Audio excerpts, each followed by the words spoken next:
Good morning, students. In the previous lecture, we discussed about law of demand. Last lecture में हमने law of demand जो topic है वो हमने detail में डिस्कस किए, जिसमें हमने लॉ ऑफ डिमांड का स्टेटमेंट, उस लॉ ऑफ डिमांड का अजम्पशन, एक्सप्लेनेशन एक एग्जांपल से देखे, और साथ में ही हमने लॉ ऑफ डिमांड के जो एक्सेप्शंस है वो एक्सेप्शंस ही हमने डिस्कस किए।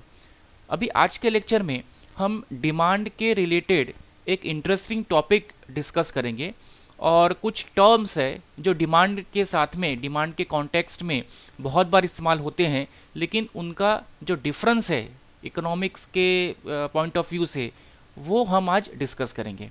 और वो वर्ड है expansion in demand, contraction in demand, increase in demand, decrease in demand. ये जो टर्म्स इस्तेमाल होते हैं डिमांड के कॉन्टेक्स्ट में, इसका कोर मीनिंग क्या है, इसकी क्या डिफरेंस है जब हम इस्तेमाल करते हैं एक्सपांशन इन डिमांड या इंक्रीज इन डिमांड। अब एक्सपांशन का भी मीनिंग है बढ़ना और इंक्रीज की भी मीनिंग है बढ़ना, वैसे ही कॉन्ट्रैक्शन इन डिमांड साथ में डिक्रीज इन डिमांड, तो कॉन्ट्रैक्शन की मीनिंग है कम होना और डिक्रीज इन डिमांड उसकी भी मीनिंग है डिमांड का कम होना। तो ये दोनों में क्या डिफरेंस है, कॉन्ट्रैक्शन और डिक्रीज इन डिमांड। वैसे ही एक्सपांशन और इंक्रीज इन डिमांड, ये दोनों में क्या डिफरेंस है और ये टर्म्स को का इस्तेमाल हमने कब करना है, ये हम आज के लेक्चर में डिस्कस करेंगे। तो देखते हैं कि एक्सपांशन इन डिमांड और इंक्रीज इन डिमांड, अब ये जो टर्म्स है दो, एक्सपांशन और इंक्रीज, ये दोनों शब्दों की मीनिंग है बढ़ना, राइज होना, लेकिन फिर भी दो अलग वर्ड है और ये दो वर्ड को अलग अलग जगहों पर अलग अलग परिस्थितियों में इस्तेमाल होता है। तो फिर दोनों में क्या अंतर है, किन परिस्थितियों में हमको एक्सपांशन इन डिमांड शब्द का इस्तेमाल करना है और कौन सी कंडीशन में हमको इंक्रीज इन डिमांड शब्द का इस्तेमाल करना है। तो उसमें केवल हमको देखना है कि कौन सा वेरिएबल चेंज हो रहा है और किस वजह से डिमांड बढ़ रही है। जैसे अगर प्राइस कम हो रही है, व्हेन प्राइस डिक्रीजेज, और बाकी के फैक्टर कांस्टेंट है, जैसे लॉ ऑफ डिमांड में हमने देखा था कि प्राइस कम हो रही है, और एजम्पशन में हमने देखा कि population size, income of the consumer, ये सब हमने कांस्टेंट माना था। तो ऐसी अगर स्थिति है कि only when price decreases but other variables like income of the consumer, population, prices of substitute good, complementary goods, fashion, taste, habit, these are constant factor, और ये कांस्टेंट है और केवल क्या डिक्रीज हो रहा है, प्राइस, और इस वजह से डिमांड में बढ़ोतरी हो रही होगी, then we will use the word expansion in demand.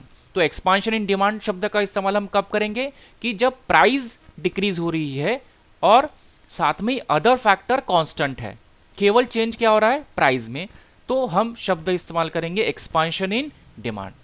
लेकिन इसका उल्टा हो जाए अगर, तो कि प्राइस कांस्टेंट है, प्राइस फॉर एग्जांपल 10 रुपए है तो वो 10 रुपए ही रहेगी, लेकिन पॉपुलेशन बढ़ गई, लोगों की इनकम बढ़ गई, या सब्स्टिट्यूट गुड्स, कॉम्प्लीमेंट्री गुड्स के प्राइजेस में चेंज आ गए, फैशन चेंज हो गया, तो ये अगर फैक्टर चेंज हो गया और प्राइस कांस्टेंट है और ये जो चेंज होने वाले फैक्टर है इसकी वजह से डिमांड बढ़ रही होगी, then we use the word increase in demand. मतलब क्या कि एक्सपांशन और इंक्रीज दोनों में डिमांड बढ़ती है, और एक्सपांशन शब्द का इस्तेमाल हम कब करेंगे कि जब प्राइस में चेंज आ रहा है और अदर फैक्टर कांस्टेंट है, तब हम शब्द इस्तेमाल करेंगे एक्सपांशन इन डिमांड। लेकिन अगर प्राइस कांस्टेंट है और अदर फैक्टर में चेंज आ गया और डिमांड बढ़ रही होगी, then we use the word increase in demand. वैसे ही कॉन्ट्रैक्शन और डिक्रीज इन डिमांड, ये दो वर्ड्स की भी इस्तेमाल होता है।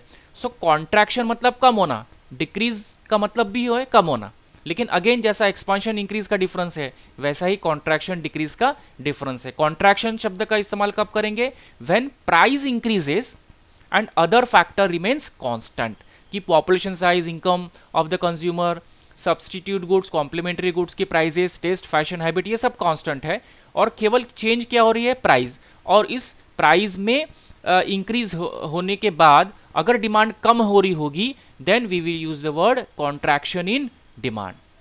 लेकिन इसका उल्टा हो जाए कि प्राइस कांस्टेंट है लेकिन अदर फैक्टर में चेंज हो जाए, लोगों की इनकम कम हो जाए, पॉपुलेशन कम हो जाए, सब्सटीट्यूट गुड्स कॉम्प्लीमेंट्री गुड्स के प्राइजेस में चेंज हो गया, या फैशन टेस्ट अगर चेंज हो गया, ये चेंज की वजह से अगर डिमांड कम हो रही होगी और प्राइस कांस्टेंट है, तो उस डिक्रीज उस कम जो जो फॉल होती है प्राइस को, उसको हम शब्द इस्तेमाल करेंगे डिक्रीज इन डिमांड। तो सिंपल है कि एक्सपांशन कॉन्ट्रैक्शन ये शब्द का इस्तेमाल हम कब करेंगे कि when only price undergo change and other factors जो है, ये अदर फैक्टर क्या है, ये कांस्टेंट रहेंगे। अदर फैक्टर अगर कांस्टेंट है, पॉपुलेशन, इनकम, ये सब कांस्टेंट है, और प्राइस अगर चेंज हो रही होगी और उस चेंज की वजह से अगर इनकम बढ़ रही होगी या कम हो रही होगी, देन अगर बढ़ रही होगी तो एक्सपांशन इन डिमांड, कम हो रही होगी तो कॉन्ट्रैक्शन इन डिमांड। लेकिन इसका उल्टा हो जाए कि प्राइस कांस्टेंट है और अदर जो वेरिएबल है, ये अदर वेरिएबल में अगर चेंज आ रहा होगा, then we use the word increase और डिक्रीज इन डिमांड। ठीक है, अब इसका डिफरेंस हम, ये दो पॉइंट्स हमको ध्यान में रखना है कि कौन से फैक्टर चेंज हो रहे और कौन सा फैक्टर कांस्टेंट है। यही कोर डिफरेंस है एक्सपांशन और इंक्रीज के बीच में, या कॉन्ट्रैक्शन और डिक्रीज के बीच में। ये अगर ध्यान में आ गया तो ये दोनों जो टर्म्स है वो कहां पर इस्तेमाल करना है हमको समझ में आ जाएगा। हम डिफरेंस देख लेते हैं। एक्सपांशन का भी मतलब है बढ़ना, इंक्रीज इन का भी मतलब है बढ़ना, लेकिन हमने देखा कि कौन सी परिस्थिति में एक्सपांशन का इस्तेमाल करना है और कौन सी परिस्थिति में इंक्रीज इन डिमांड का शब्द का इस्तेमाल करना है। तो डिमांड अगर बढ़ रही है only because decrease in price, केवल प्राइस में कमी करने की वजह से, और अदर फैक्टर कांस्टेंट है, केवल प्राइस की वजह से अगर डिमांड बढ़ रही होगी, then we we use the word expansion. लेकिन इंक्रीज इन डिमांड की प्राइस में चेंज की वजह से डिमांड नहीं बढ़ रही है, अदर फैक्टर की वजह से डिमांड बढ़ रही है, then we use the word increase in demand. Constant, अब यहां पर कांस्टेंट क्या है, अदर फैक्टर कांस्टेंट रहेंगे एक्सपांशन के शब्द एक्सपांशन के समय में, और इंक्रीज में प्राइस क्या रहेगी, कांस्टेंट रहेगी। चेंज क्या होगी, एक्सपांशन के वक्त केवल प्राइस चेंज होगी, लेकिन इंक्रीज के वक्त अदर फैक्टर में चेंजेस आते हैं। डिमांड कर्व यहाँ पर एक ही डिमांड कर्व रहता है, यहाँ पर एक से ज्यादा डिमांड कर्व रहते हैं। एक्सपांशन इन डिमांड क्यों होता है, due to decrease in price only, price की वजह से एक्सपांशन इन डिमांड होता है, लेकिन अदर फैक्टर में चेंजेस आने की वजह से इंक्रीज इन डिमांड होता है। वैसे ही कॉन्ट्रैक्शन इन डिमांड और डिक्रीज इन डिमांड दोनों का मीनिंग है कम होना, लेकिन फिर भी हमने देखा कॉन्ट्रैक्शन का मीनिंग अलग है और डिक्रीज इन डिमांड की मीनिंग अलग है। तो कॉन्ट्रैक्शन की क्या मीनिंग है, डिमांड फॉल्स, कम होना, only because increase in price, price में बढ़ोतरी हो रही है, अदर फैक्टर कांस्टेंट है, और ऐसी परिस्थिति में अगर डिमांड कम हो रही होगी, then we use the word contraction in demand. वैसे डिक्रीज इन डिमांड का शब्द का इस्तेमाल करना है कब करना है, when demand falls because not because of price but because of other factor, दूसरे फैक्टर जैसे price, population, substitute goods, complementary goods, income of the consumer, इसकी वजह से अगर डिमांड कम हो रही होगी, प्राइस कांस्टेंट है, then we use the word decrease in demand. यहाँ पर कांस्टेंट क्या रहेंगे, अदर फैक्टर कांस्टेंट रहेंगे, यहाँ पर प्राइस, डिक्रीज में डिमांड में प्राइस रिमेन्स कांस्टेंट। चेंज क्या होगा कॉन्ट्रैक्शन के वक्त, ओनली प्राइस इंक्रीजेस, लेकिन डिक्रीज में जो अदर फैक्टर है, income of the consumer, population, वो चेंज होता है। डिमांड का, और यहाँ पर अगेन एक ही डिमांड कर्व रहता है, यहाँ पर एक से ज़्यादा डिमांड कर्व रहता है। रीज़न क्या होता है कॉन्ट्रैक्शन के लिए, इंक्रीज इन प्राइस की वजह से ही डिमांड यहाँ पर क्या होती है, कम होती है, और उसी को हम क्या कहते हैं, कॉन्ट्रैक्शन इन डिमांड। यहाँ पर क्या होता है, जो डिक्रीज इन डिमांड किसकी वजह से होता है, प्राइस की वजह से नहीं होता, अदर फैक्टर की वजह से होता है। So this is the difference between expansion in demand and increase in demand. Similarly difference between contraction in demand and decrease in demand. तो ये जो टर्म्स है, ये टर्म्स की हमको क्लियरिटी होना चाहिए कंसेप्चुअली कि एक्सपांशन इन डिमांड और इंक्रीज इन डिमांड क्या होता है, वैसे contraction in demand and decrease in demand कब होता है।